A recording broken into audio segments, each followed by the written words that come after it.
Welcome to True Crime Garage. Wherever you are, whatever you are doing, thanks for listening. I'm your host, Nick, and with me, as always, is a man that, much like Johnny Depp, has a $30,000 a month wine habit.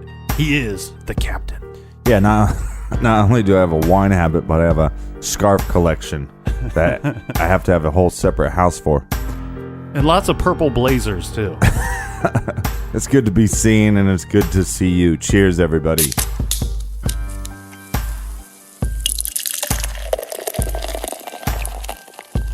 Today we are drinking Creme Brûlée by Southern Tier Brewing Company, garage grade 5 out of 5 bottle caps. You know, Captain, it sounds crazy, but this is like a fancy dessert in a glass. You sound crazy. Be very careful, my friend, because this beer is 10% ABV, but it tastes so good that you could easily and very quickly have too many or too much.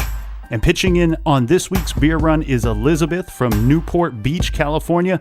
Elizabeth, you have no idea how jealous I am. Newport Beach sounds fantastic. It's about 30 degrees outside of this garage. And it's gray. Next, we have Lap Lotta from Lap Lotta, Maryland, who says, as soon as I'm alone in my office, I turn on your show. My office mates would think I'm a psycho if I listened while they were here. I think Lap Lotta needs to work very hard, get a promotion, and get your own office very soon. Fact of the matter is, we don't think you're a psycho. True Crime Garage is not only your guilty pleasure, but it's your safe space as well. Next, we go to Germantown, Wisconsin, and say hi and a big thank you to Paul. Paul says, I really enjoyed the Facebook video of the Captain showing us how he puts together the music for the show. Paul recommends that we cover Ed Edwards and the Sweetheart Murders. And you know, full disclosure here, Paul, we attempted to cover Ed Edwards. This would have been back in season 2, but it worked out that there was just way too much to talk about, that we couldn't cram it all into an hour and 15 show. We weren't doing two-parters back then, but now we're doing a lot of them. So you might see Ed Edwards back on our calendar very soon. And next we make it to our favorite stop in Parts Unknown today, Population 1. And we say hi to David, who says, keep up the great work. Well, thank you, David.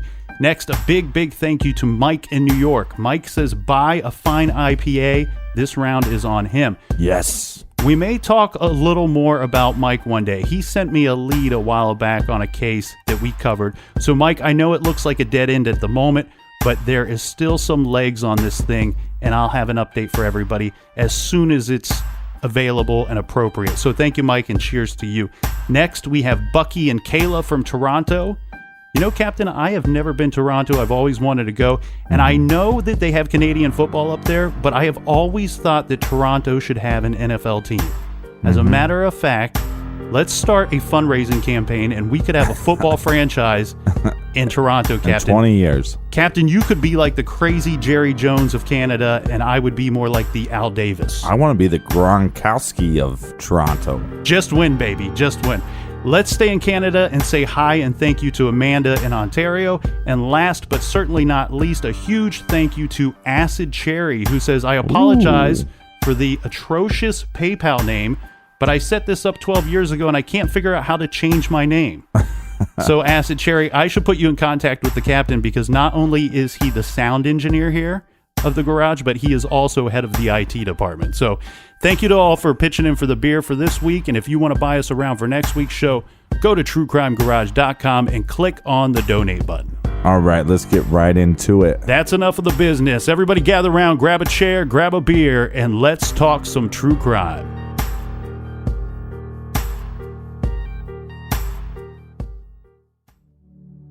Meredith was our shining light in our lives.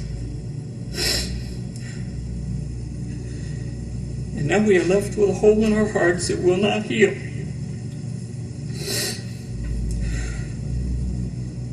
In our civilized society, we protect and nourish such heinous criminals as Mr. Hilton by providing 3 hot meals a day and a warm place to sleep under the protective, watchful eye of penal officials. Therefore, I feel that no punishment is too severe for Mr. Hilton. I only pray that he suffers immensely for his heinous acts, and that even his fellow inmates recognize his evil and malevolence for mankind and treat him with appropriate measures. And how do you plead to the charge of the murder in Dawson County, Georgia on the 4th day of January 2008 with malice aforethought, causing the death of Meredith Hope Emerson. Guilty, Your Honor. It is therefore the judgment of this court upon your plea of guilty to murder that you are guilty of the crime charged. I'm informing you, Mr. Hilton, that I'm about to pronounce your sentence. And after I've pronounced the sentence, you will not be permitted to withdraw your plea of guilty. Is there anything you would like to say? No, Your Honor.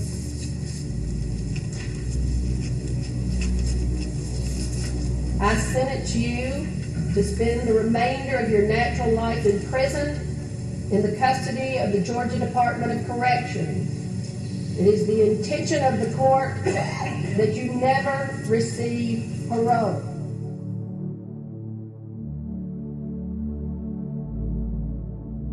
Gary Michael Hilton was arrested for the disappearance, abduction of Meredith Emerson after they found her ID, her purse, and bloodstained clothing in a dumpster. And they also found some other items of that in his van as well. Mm-hmm. And as you heard there, he was convicted after confessing to her murder. He led the law enforcement to her body. He did this so he could avoid the death penalty, is basically the situation here. Yeah. And he ends up getting life sentence in the state of Georgia. And what you heard in that clip there is her father, who is, of course, upset of the situation, and rightfully so, calling for a little bit of what sounds like prison justice there, because he's never going to get to see his daughter again, and this jerk gets to go off to prison, and he's going to get 3 meals a day, and he's going to live in a warm cell, and he's going to live out the rest of his days, and this guy has lost his daughter to this animal. And because he confessed to it, he's not going to get the death penalty. Right. Now, what happens here is shortly after his sentence, we start seeing a situation where we have law enforcement agencies from other states meeting with the Georgia Bureau of Investigation, who headed up the search for Meredith Emerson. They're meeting with them because they want to discuss this Hilton guy. They want to know, they have similar crimes in their states, and they want to know, is he responsible for these crimes? Because we're talking about a guy that you can't really nail down here, right? You can't really put a picture of where he was living when, because he was a bit of a drifter. He was somebody that would go and stay in parks and national forests for days or weeks at a time and drive around the country. For the last at least year or so of his life, you can't really pin him down. Now, this is actually something that he's done for most of his adult life. And when hearing interviews with him, he almost brags about having not worked a full-time job ever in his life. Well, no, it's not kind of brags. He definitely brags. I mean, again, like we've said in the last episode, this guy thinks he is a genius. Yes, he's labeled with like 120 IQ, I believe, which is, of course, is above average. But he's definitely not genius level. But when you hear him speak, he always thinks he's the smartest guy in the room, 100%. Yeah, and so not only do we have similarities in other cases, we have evidence collected by law enforcement in the Meredith case that possibly could link him through DNA or whatever. Yeah, these are items that were collected in his van and items that he was disposing of while he knew he was on the run for Meredith Emerson's case. Right. And while they were trying to collect him and pick him up, they collected evidence that he was disposing of. Now, one of those cases in particular is that of a woman named Cheryl Dunlap. And I'll take you real quickly through her case. Yeah. This takes us back to December 1st of 2007. 46-year-old Cheryl Dunlap misses church. And after church, she's actually so involved with the church that she is teaching Sunday school as well.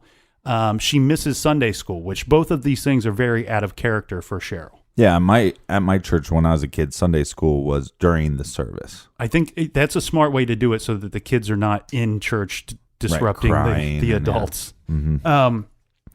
So what happens here is when she's not present at church and she misses the Sunday school, her neighbor decides to go, walk over to Cheryl's place and check on Cheryl. This would be on Monday morning. Because, it wouldn't be a huge red flag if she just missed the service. But the fact that she is the Sunday school teacher and she didn't call or no call, no show, It's a little odd.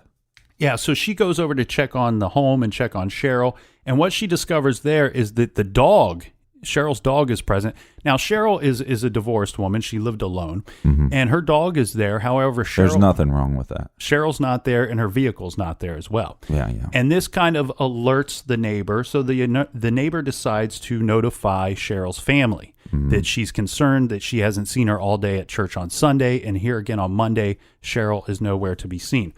What happens here is she's then reported missing. And quickly after that, the police find her vehicle off of the highway. And of course, Cheryl's not to be found with the vehicle, but police notice that one of the tires on her vehicle has been slashed. Yeah. Cheryl has been missing now for about 4 days when the police obtained Cheryl's bank records. Her bank card has been used several times at ATM machines. Police obtain video footage from the ATMs, and this is immediately clear, right? The person using Cheryl's card, it's definitely not Cheryl, 100%. It's actually some pretty creepy images here. It's very creepy. I will post this on Instagram for anybody that wants to check it out. It's really hard to. We kind of debated back and forth on this yesterday.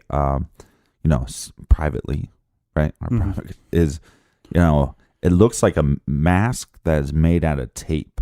Yeah, but there is some speculation that maybe he took parts of a Mike Myers mask and created like a tape plus latex mask. I mean, either way, when you see the image, it's very, very creepy. Yeah, what it looks like to me is, general description of this image is, you see it's very obviously a man's body, not a woman's body to me. It looks very mannish.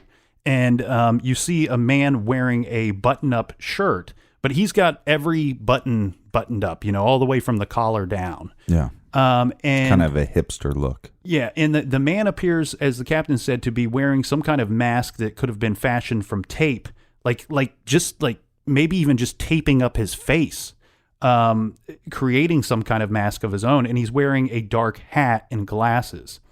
The thing here is, we did debate about it a little bit, but there was a Fred Rosen wrote a book about this called Trail of Death. And so he obviously looked into this case a lot more than we did. We've just been diving into this thing for the last week or so. But he says the way that he describes the mask is similar to that of like the old movie, The Invisible Man, because, he would wrap himself up like a mummy almost so you could see him. So that is very much what it looks like to me as well. Now, the ATM, one of these ATMs was actually accessed more than once using Cheryl's bank card. So the police decide that they are going to stake out this ATM. Unfortunately, that machine is never used again. And in fact, after that period, Cheryl's card is never used again. Now, what's interesting to me is there any evidence that she went hiking? No, I'm a little uncertain as to her disappearance. Because we found the car. Yeah. And then we had, so it's one of those things where could Cheryl been picked up at a gas station or a hitchhiker? I mean, the thought that I've heard put out there is, remember the slash in the tire?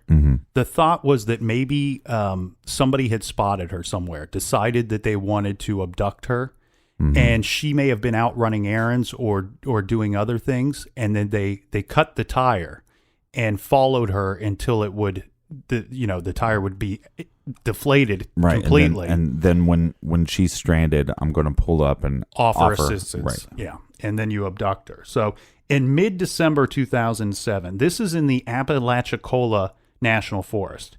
I apologize. I'm a little uncertain if it was hikers or persons that were actually searching for Cheryl or for clues in the area for the missing woman. But the story goes like this, that they were out in the area and they noticed a vulture circling above. Oh, I think it was hunters. Okay. Yeah, I think it was actually hunters or hikers. But I think they noticed the vulture, and that's when they said, hey, we got to check this out.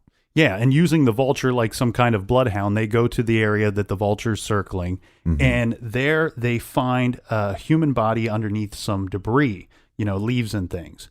Now, but here's the thing, though. The head and the hands are missing from the body. Right. And the body itself actually appears to have been burnt very badly. I mean, burned very badly. Mm-hmm. So to the point that the authorities are unable to identify this body. Okay, so, I mean, just to clear this up real quick, we don't know if she was hiking for sure, but we do have this body that's found in a park, right? It is decapitated, which is the same as Meredith's case. Yep. We have ATM usage with this wiry figure covered in tape on his face. And so these are the similarities. I'm trying to follow you on this. So what they end up doing is they use, of course, they've already seen the ATM footage by the time that they find this unidentified body. So they're already expecting foul play in Cheryl Dunlap's situation. Somebody has obtained her bank card and she's missing. You assume foul play here. Right. What they end up doing is they take Cheryl's toothbrush and they collect DNA so that they are able to match it to the unidentified body. All right. So December 2007, we have Cheryl Dunlap's body. We now have it identified. And then fast forward, we have the Meredith Emerson case, and we have all these similarities popping up. And now we have Cheryl Dunlap's DNA, but we also have all this evidence that we collected from Gary Hilton's van, the creepy, white Astro van that he was driving around. So when they test that, surprise, surprise, well, we have Cheryl Dunlap's DNA in his van. Yeah, we've got a match. So, I mean, we got a smoking gun. This is open shut case, not so simple because they're going to take him to Florida and they're going to try him because I believe they want to try to get the death penalty in this case. Well, they do. And the reason being is that you already know that he's locked up in Georgia for life. Okay. So now you're going to push the envelope. You're going to say, we're going to take you to Florida and we're going to put you on trial. I'm sure he probably tried to manipulate the situation like he did in Meredith Emerson's case. That's because this guy thinks he's a freaking genius. Right. So he probably said, let's see if we can work out a deal and just get life in Florida as well. They're not going to do that in Florida. They don't need to. He's locked up regardless. It's time to put him on death row. And guess what? Good for everybody else. Whether you're for or against the death penalty, let's not argue about that because I think this situation is a unique situation.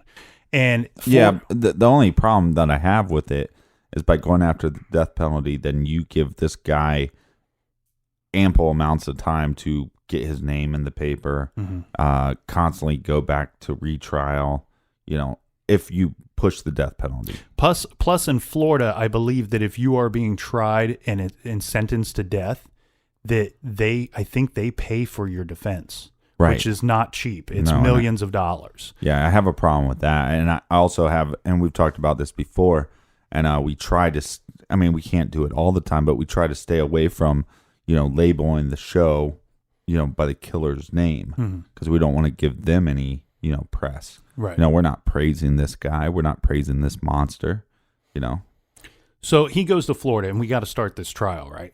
And this is when America is going to learn a lot about this. America or America? America, both. Okay, both. United we stand. America and America. Yeah. So sorry, you kind of threw me off here. But now we're going to start learning about Gary Hilton and who he is. And the reason being... other than that, he's a huge piece of shit. Well, the reason being here is Florida's paying for his defense. And so they're going to make every effort to push the envelope to make sure that he does not receive the death penalty. So they're going to bring up things about his childhood and his life. And what we learned during this trial is that, he didn't have the greatest of upbringings. His father left when he was young. Yeah. His mother remarried, and this guy didn't sound like a real great guy. And the story about that is interesting. Yeah, so what happens here, and everybody wants to know, what makes a serial killer? What makes a multiple murderer? And this gives us a little insight into that, right? Well, some of it is probably not made. right? Well, there's an argument for, nature versus nurture. Right. And I would argue that in a lot of cases, it's a combination of both. Yeah. In this situation, we have a young man. When he's very young, one of those Murphy beds, the beds that fold up into a wall. Mm-hmm. I've always wanted one. Well, this Never is a had good one. reason not to get one. It collapsed, and it had fallen on Gary Hilton when he was a boy. And this caused a significant head wound. Really? Yeah, he received over 200 stitches. It almost like Jesus. It almost like scalped him in a way. And so it's later going to be learned and determined. How old was he? Do you know? I think he was a young boy, probably 6 or 7. Okay, so somewhere in under there. 10. Yeah.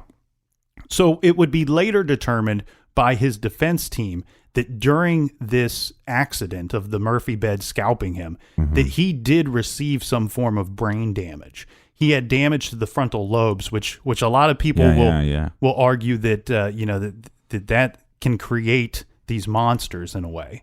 So he has this injury from a childhood, but another weird thing happens too. There's a little bit of abuse going on by the stepfather. He's not a great stepfather. There's even a story how he... Is this physical or is it sexual? Or I don't think it was sexual. I think it was mainly physical and probably more like verbal and emotional rather than physical as well. But when Gary is like 10 or 11, his stepfather is telling him that he should have a job.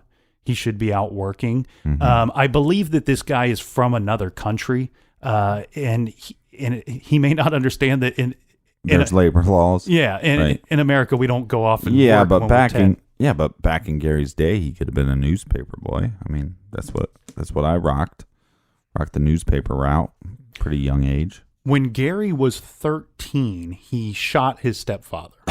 I'm sorry. Yeah. But and then on trial, like when his mother is talking about this, it's crazy.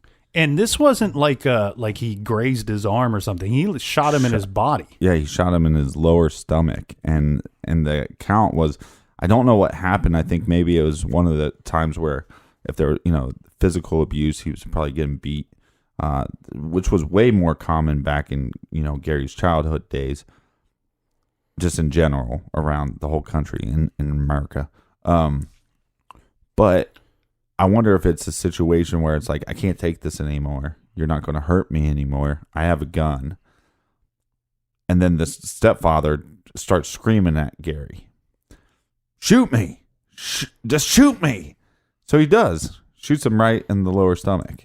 Well, doesn't kill him. No. And the strange thing here, too, is the stepfather chooses not to press charges against Gary. What ends up happening is... Yeah, but I think that's either the mother protecting Gary, or maybe the stepfather did actually care about him, just didn't know how to be a stand-up man or a stand-up parent. Or maybe he was abusing him and felt... didn't want guilty. that to come out or felt guilty. Yeah, or he did even something worse to him. That would have been, because back in the day, you could smack your kid around a little bit, and they weren't going to haul you to jail. Right. But who knows how bad it was. Well, what ends up happening here is that even though charges are not pressed against him, he is taken away. He's diagnosed with some form of mental illness. And we will see this again later in Gary's life. But he spends roughly about a half of a year in receiving some form of treatment and not living with his parents. Now, when he is released from this, his mother will not let him move back into the house. He's still a minor at this time, obviously. Well, I just love how the mom takes the stepfather's side. What ends up happening is they take Gary in, and he lives with them until he's about 17, maybe 18, and then he enlists in the Army. And he actually does see some active duty. He's stationed over in Germany. And he's with this unique unit, this unique platoon of 18 or 19 guys. I believe it was 19 guys. You have one officer, and then you have all these other 18 Army guys. And basically they're called the Davy Crockett Platoon. Yeah. And that was the platoon I was in. Well, I was the captain of that platoon. This is the strangest unit that I've ever heard of, because what their whole thing is. That's what she said. is that they have these, basically it's a handheld nuclear weapon. And I've seen a picture of this. They call it a handheld, but if you look at a picture of this, it looks almost like the size of a human body, like a man-sized weapon. But you can hold these things, and much like a rocket launcher, they will fire a small nuclear weapon. Well, the issue here is, and I don't know how much of this that these Army guys actually knew about, but their job was, if they were stationed in Germany, and if they saw the Russians approaching, they were told to fire. Like, fire these nuclear weapons, and we're going to create a nuclear war, I guess. Great. But the situation here is these weapons only fire so far. So if you fire one of these weapons, it's a suicide mission, basically. You're going to die in the aftermath of firing this weapon. Great. Let's dive into Gary Hilton more right after this quick beer break. All right, and we're back. Cheers, everybody. So where we left off, we have Gary Michael Hilton, and he is a confessed killer, and now he's down in Florida, and he's being tried for murder once again, and he's facing the death penalty this time. Right. We've learned that he's had a head injury when he was a child. We learned that he shot his stepfather and went off away for about 6 months for that, and he was unwelcome in his parents' home when he comes back. Right. Now he served some time in the Army and the U.S. military. He's there for about 3 years, and he kind of he starts to lose it while he's there. Mm-hmm. And he gets an honorable discharge. The Army technically diagnoses him with schizophrenia. Right.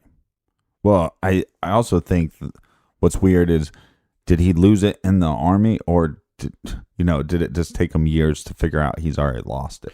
Well, remember they identified some mental illness when he was a child, when he was 13 and shot his stepfather. Right. I think this is an ongoing thing. I think this is something that he's had, and maybe it manifests itself more the older that he's got.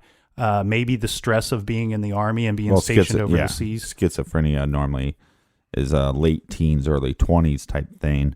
But there is some early onset sides of schizophrenia. Yeah, so I don't want to go through all of his history because we only have so much time here today. Mm-hmm. But basically his adult life after he gets honorable discharge from the U.S. military, it goes like this.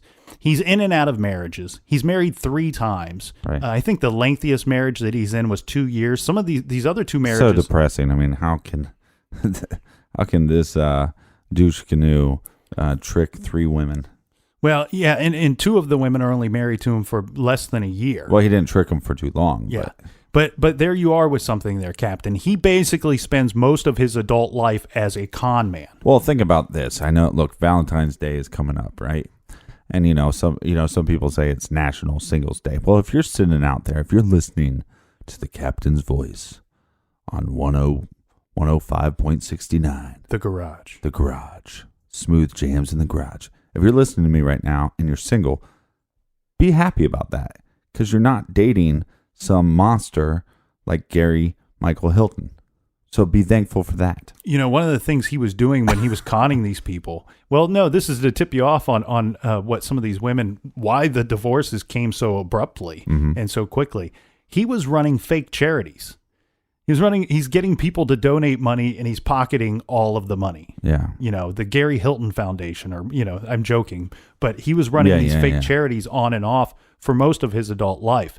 And when his wives would learn what he was doing, of course, they don't want to be anywhere around him. Plus, he's a terrible guy. I mean, even if you take away the murder, all right, if you listen, they have this thing you can find it on YouTube. It's called the Gary Hilton Background Interviews. This is where the Georgia Bureau of Investigation spent hours and hours with him. Mm-hmm. They're a little troubling to listen to because they are so lengthy, and he might only throw in tidbits of information in these cases from time to time. So it's a bit of a snooze fest. But the thing is, this guy loves to talk. And he loves to tell you how smart he is and how intelligent he is. This guy is sounds like somebody I know. Well, he's like a toy, man. You wind him up, and he just starts going. And he spends these background interviews are hours long, and the investigators speak so little during. They will ask him a question. He will spend 20 minutes answering this question, and he'll tell you everything about anything. Mm-hmm. So he's probably a horrible guy to be married to, let alone the con aspect of his life. Right. What ends up happening here is, thankfully, he does receive the death penalty in Cheryl Dunlap's case. And I'm thankful that Florida is also a fast track state. It's much like the state of Texas, where they actually still execute people there. Even, a lot of states have the death penalty. Yeah, but their average never use it. Right. Their average stay on death row is, I believe, 12 years. You're exactly right. But also, I mean, when you have somebody that's, again, this beautiful lady and beautiful mother and friend to a bunch of people in Cheryl, to actually get closure for her family and friends, I think that's the main thing that's great that came out of this. All the other stuff with Gary, I mean, it doesn't really matter. It's the closure that is really good. Yeah, and one of the things too that's going to tie him in as well. We talked about some of the similarities of the Dunlap case and the Meredith Emerson case, but don't forget here, Cheryl Dunlap, she was disposed of in a national forest. Right. So there's your similarity there. Meredith is abducted from one, and we have Dunlap, who is disposed of in one. Now, we also have investigators from the great state of North Carolina who are comparing notes with law enforcement officials in both Florida and Georgia, because we have a situation that happened here in November of 2007. We have a missing couple. This is John Bryant and his wife of more than 50 years, Irene. They're an elderly couple. John is 79 and Irene is 84. They are avid hikers. They both go missing in the Pisgah National Forest. So here's what happens here. They go out hiking all the time. It's not a big deal for them to go on these day hikes. Okay, they don't come home from this. Their family lived in other states. Their children did. Yeah, but they actually called family members and said, "Hey, we're going hiking, and this is where we're going." They were always forthcoming with everybody, just in case something would happen. Yeah, and much like Cheryl Dunlap's situation, the mail starts to pile up at the Bryant's home, and a neighbor notices this and calls one of the family members. Yeah. Their son from Texas, he flies to North Carolina, and he goes looking for his parents. He doesn't have much luck. I believe that he ends up finding their vehicle. But no, well, he go ahead. Back up a little bit. He does go to their house. He breaks into their house. Yeah. And then sees that their breakfast from a couple weeks ago, because they've been missing for a couple weeks. Like we said, the family members live out of town, so by the time he gets there, some time has elapsed. Yeah.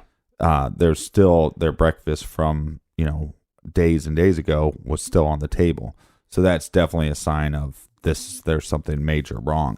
When they know where they went hiking, so they went and started searching. I think they did contact the police, but they're doing their own search, and they found their parents' vehicle.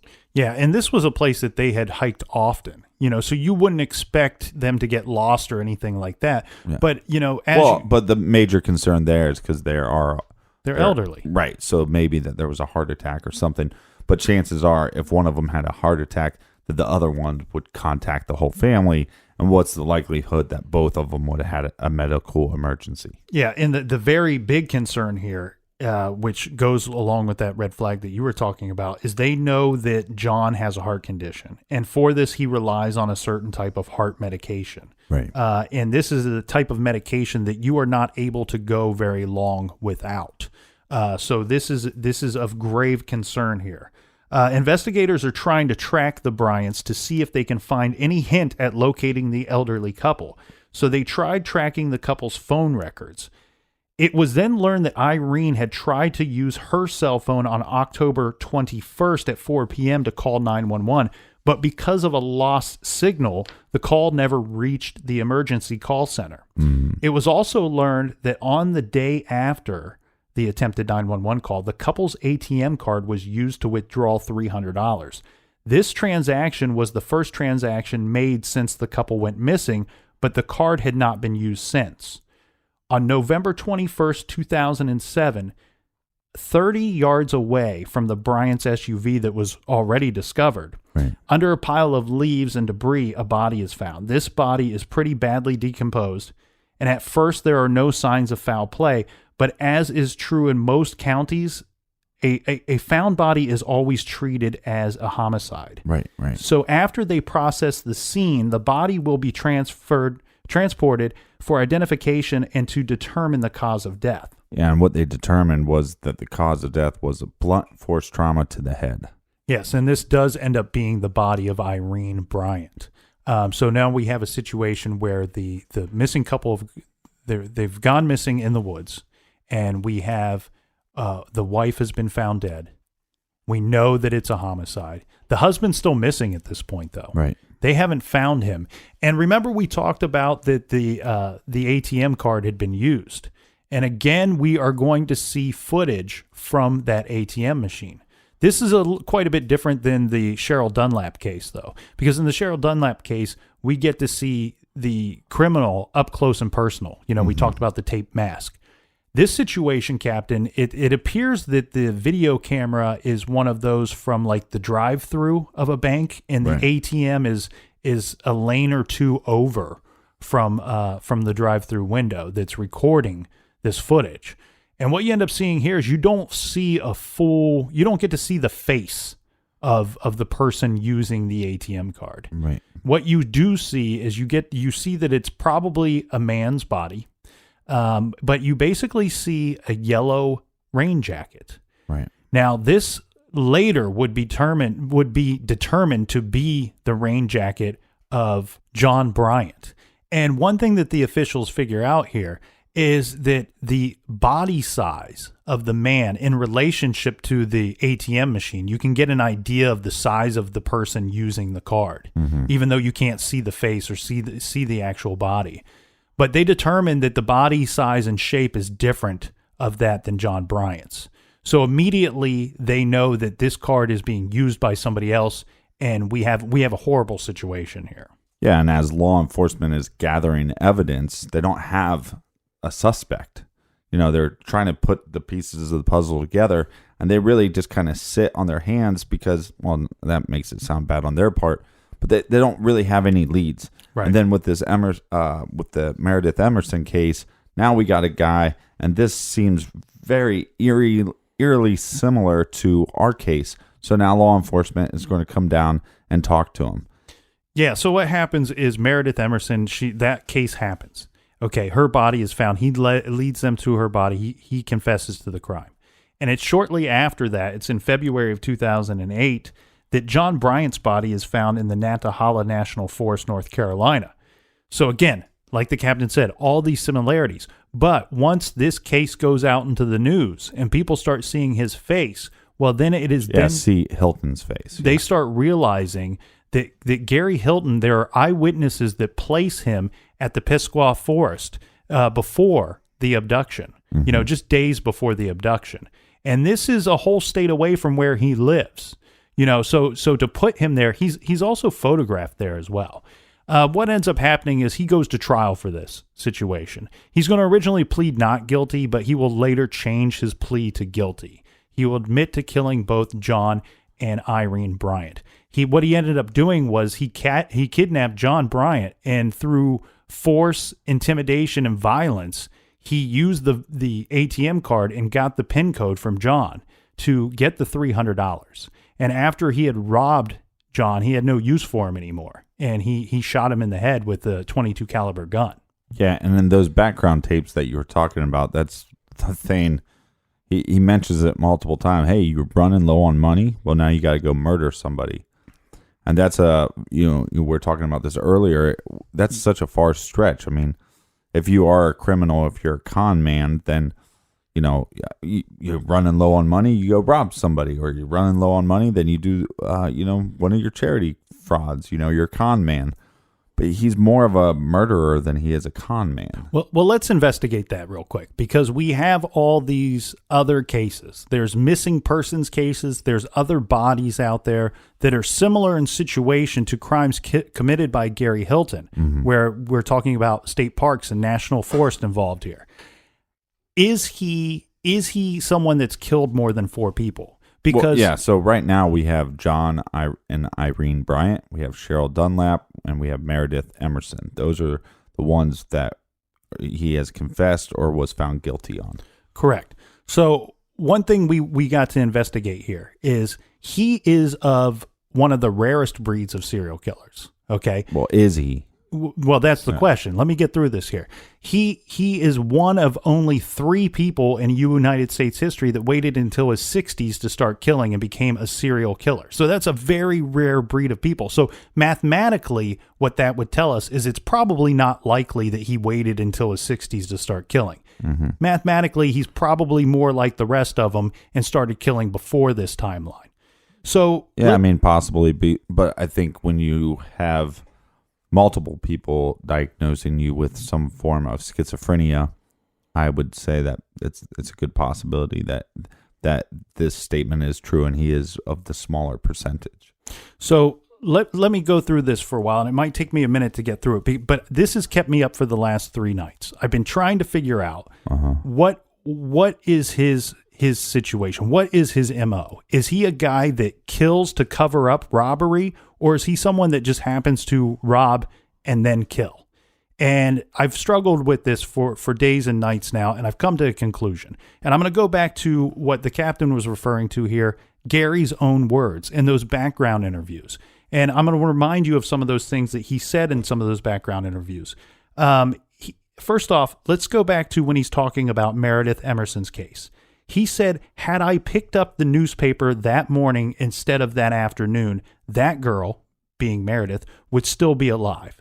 He says, when you take someone, you either kill them or you get caught. I am right. It's just math. You either kill them or you get caught. You know she saw the dog. Mm-hmm. You know she saw my van. All they have to do is put that out there and 10,000 people would be calling. Of course, I knew that I either kill them or I would get caught. But if I'm already caught, then there is no use in killing them. I didn't kill them for any satisfaction. It was distasteful. It was dreadful. Trust me, it was. Of course, I was able to do this because of my general rage for society. Of course. But of course, you get that way with people after a while. When he's also talking about another person in his life who he thinks is a con man. This would be John Tabor, his former boss, right, that he does not like. He describes John Tabor as a con man, and he also describes him as a person that is committing crimes. And he states that he is not dangerous like me. I am a stud. I do crimes that studs would do.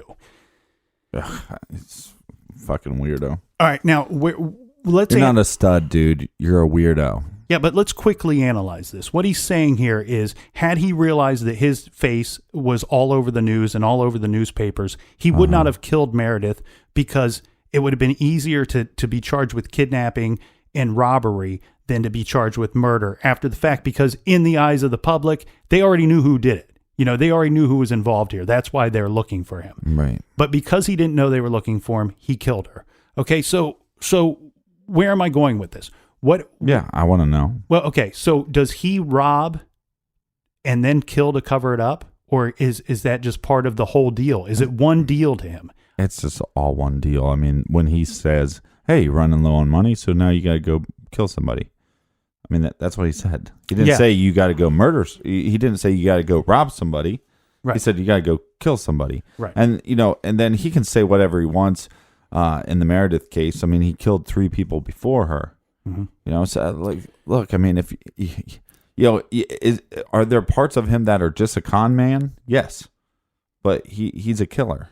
I mean, he's a murderer. That's it. Yeah, he says when he's talking about Meredith's case that he had $40 to his name and he only had a couple days worth of food. So what was he going to do? He knew he had to go kill somebody. Right. Well, like what you and I talked about, though, when he's robbing these people, he's robbing for small amounts of money.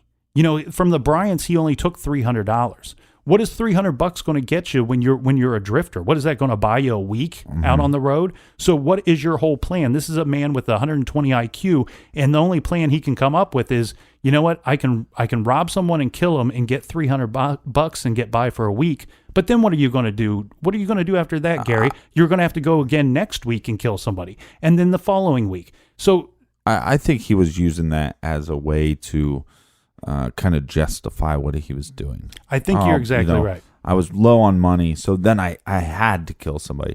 Just like when he says, well, if I would have saw the paper, I I would have let her go.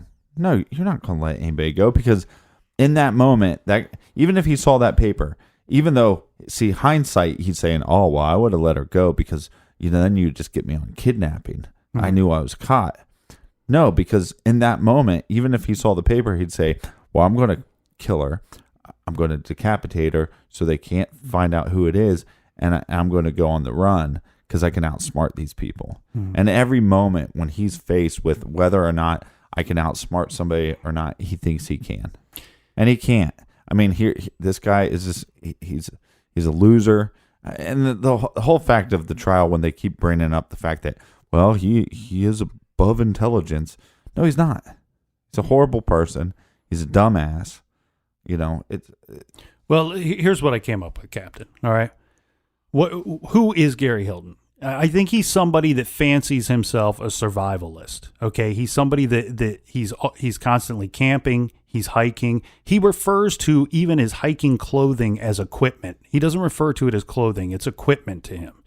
Now, maybe this comes from being a child and having this bad stepfather move in, and he doesn't feel like he has a home. He becomes a survivalist then, and when he's not allowed back into his home after. Yeah, but there's a bunch of people that like to hike and go camping that are great people. So, go ahead.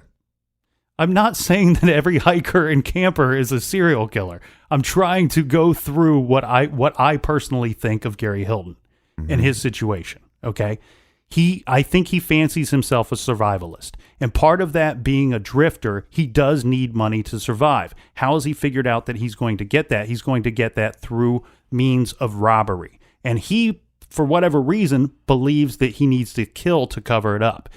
I had to go back and think of another serial killer, and his name is Joseph Francois. Now, what Joseph Francois did was he would invite drug addicts and sex workers into his home, and then he would kill them. But what would take place beforehand was he would purposely leave large amounts of money or valuables lying around, trying to entice them into stealing from him or catching them in the act of stealing. When they wouldn't steal from him, he would walk into a room, point to the money, and go irate on them and accuse them of stealing, even though they weren't doing anything, and he would end up murdering these women.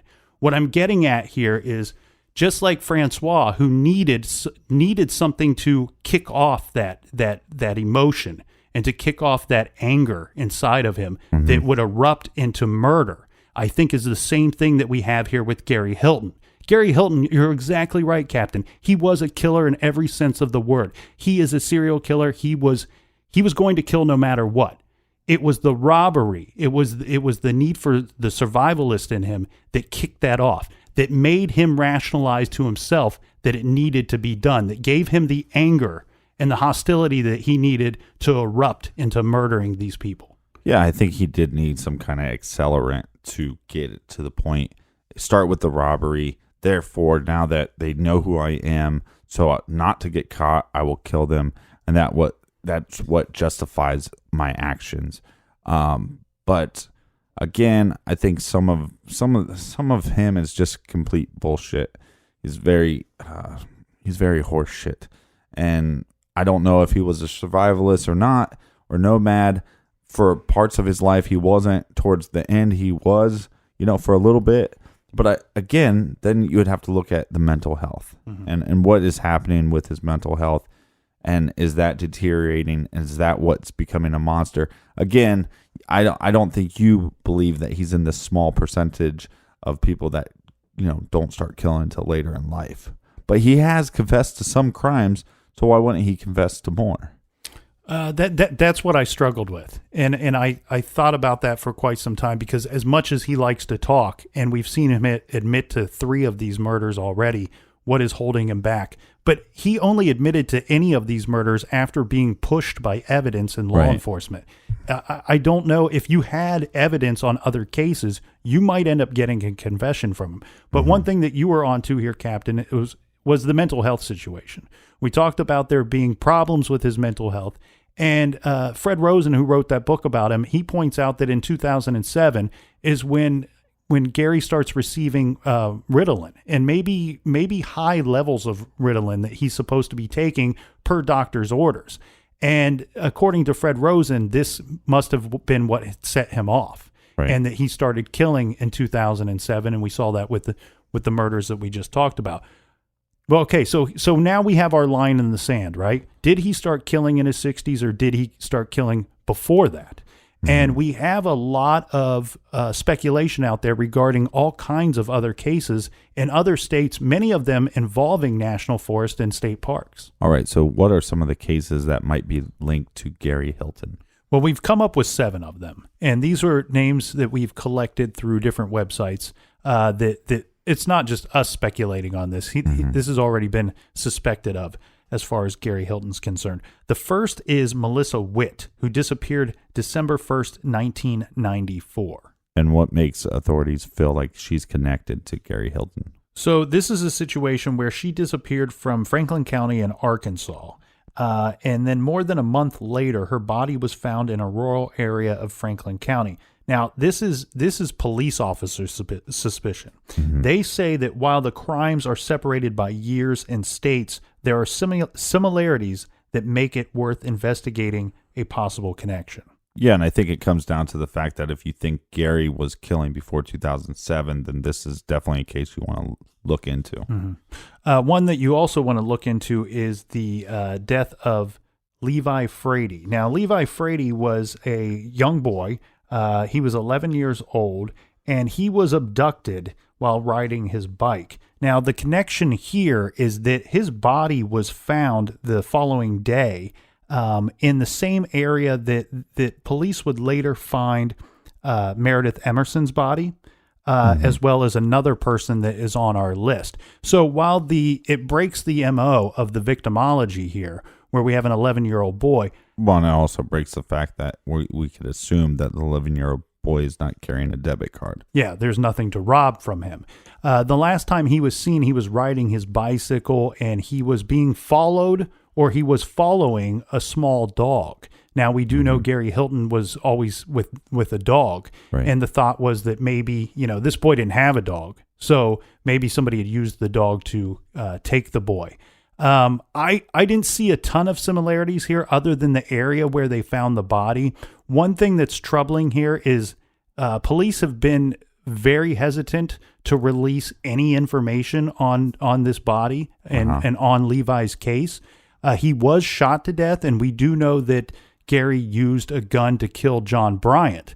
However, they refused to give the caliber of gun in this situation, where with the Bryant situation, it was a .22 caliber. Which, so that could help us a bit here. Yeah, and the body being found in the same area as Meredith, to me, is, definitely, leaves some kind of, you got to look into this. And to me, they need to look on the angle of maybe not so much, robbery, because that doesn't make a lot of sense. But what if, we've heard a lot of times about Hilton getting in confrontations with other people about dogs, and what happened. Maybe there was some accident. Maybe the kid hit the dog, with his bike or something, and that set Gary into a rage. Yeah, that's a possibility. That's one possibility. The other thing that's not entirely outside of his victimology is that it's a person that he believes he could easily overpower. Right. He's always attacking women or elderly people. And one that kind of goes off the rails a little bit. I don't know. I'm a big fan of the Charlie Project, and one of the people that they think maybe is connected with Hilton is Jason Knapp. Now, he went missing in 1998, April 12th, from Clemson, South Carolina. Now, it seems like he had a debit card and stuff on him, but there was $20 taken out of his account the day he went missing. But other than that, no more activity. Also, Jason was a pretty big guy, so it doesn't kind of fall into the whole Gary Hilton being all little and wiry. Right. It looks like Jason probably could handle his own. But again, if we do know that Gary Hilton has used a gun in the past, but there was no signs of struggle where Jason went missing. So something to look into, but I don't think there's a lot of connection there. You're right. It's very loose. I think the one thing that they've talked about here, as far as Gary's concerned, is that the vehicle, the Jason Knapp's vehicle, was found in a state park So Right. that's the connection there. However loose that is. We also have on this list, we have Patrice Andreas. She disappeared from her hair salon in 2004. This is April 15th, 2004. Now, she would have been in Georgia as well. So not a terrible distance for Gary Hilton. The strange thing here is this is definitely a robbery when you look into this case. Right. Whoever took her robbed the hair salon beforehand. She would end up being found in a similar area to that of Meredith Emerson and Levi Frady. So we have that connection plus the robbery. One thing too in the background interviews that we've been discussing with Gary Hilton is one thing that the Georgia Investigative Bureau was questioning him about was, did you ever go into hair salons? I know it sounds like a strange place for a man to go, but did you ever go into any hair salons? Right. And he says when he was selling siding that he would go into hair salons on Saturdays when he thought that the building needed new siding. He would go in on Saturdays because the owner was typically there because it would be the busiest day of the week for the hair salon. And while he was there, he'd pass out business cards to the women waiting in line to get their haircut. Again, the only real connection here is the robbery and where the body was dumped. Yeah, a big connection. I mean, a big connection between Meredith and Levi and Patrice is that they're all found in the same county. Next person on my list is Rosanna. Yes, we have Rosanna Melania. Now, she was from Florida, but she disappeared December 7th, 2005 from Cherokee, North Carolina. She flew into town, and then while she's at the Ramada Inn, she calls a family member stating that she was going to go on a hiking trip, and she was going to go hiking on the Appalachian Trail, which is a big connection to Gary Hilton, obviously. She's later then seen, and this is believed to be the last time that she was seen. She was at a store, but she was with an older man. This is an unidentified man, approximately about 60 years old, with gray hair at his temples. Now, the person that saw them did say that this man may have been wearing a hairpiece, because if you see the sketch of the person, he clearly has hair that Gary Hilton did not have. Right. But again, it does look very much like a hairpiece. The man had said that he was a traveling preacher, which sounds similar to some of the cons that we've heard Gary Hilton pull in the past. She did suffer from mental illness. She was schizophrenic. Might not have been a great idea for her to be out, states away on her own, going hiking by herself. It just seems like a situation where she could be, she probably looked to him as somebody that he could have taken, that he could have. She's out of her element. She's out of the area. Yeah. She doesn't know the state park. Yeah. Well, with the Bryants and with Emerson, those are victims that happen at a park. And then Cheryl Dunlap, we don't know for sure. Right. So since we don't know for sure in the Dunlap case that we can put Rosanna into that possibility, again, we don't know if she ever made it to the park to go hiking. I don't believe there's any eyewitnesses of ever seeing Rosanna at a park. Right. Other than her stating that she was going to go hiking. But that does not, disclude, Hilton at all. Right. And the last time she's seen is at that store with that older man, and they're purchasing a backpack and sleeping bags, things that look like you're going on a camping trip. Now, she's never seen again, and none of her items that she took with her on this personal vacation were ever recovered as well. So those items would be important to find. There is some strangeness in her case, though, because while she was there, she rented a storage unit, which seems like... Which is a kind of a connection with Gary, because we know that Gary lived out of a storage unit for about 5 years or so. Yeah, it's a connection to him, but it also seems like the strangest thing to do when you're on a vacation. Yeah, I don't know that you need a storage unit for anything. I can't figure that out. Unless it was, a whole connection with Gary Hilton, and he's conning her into renting a storage space that he is going to use, or who knows? The fact of the matter is that we do know that he was involved in the murders of 4 people. So we could just suspect that it's probably more than 4. The big question for me is, was it is he one of the rare breeds of serial killer that wait till later in life to start killing? That's the big question, and I don't know. As much as Gary Hilton likes to talk, I don't know if he's ever going to answer that question for us. Right. Next up, we have Michael Scott Lewis, who went missing November 21st, 2007. And he went missing in Florida. And this situation here, he went missing from the same county as Cheryl Dunlap. And this is what's weird here. How is he connected? Listen to this. First of all, we can put Gary Hilton in that area because we know that Cheryl Dunlap was abducted December 1st. Michael Scott Lewis was just abducted 10 or 11 days before that. So it's not crazy to think that he would have been in the area.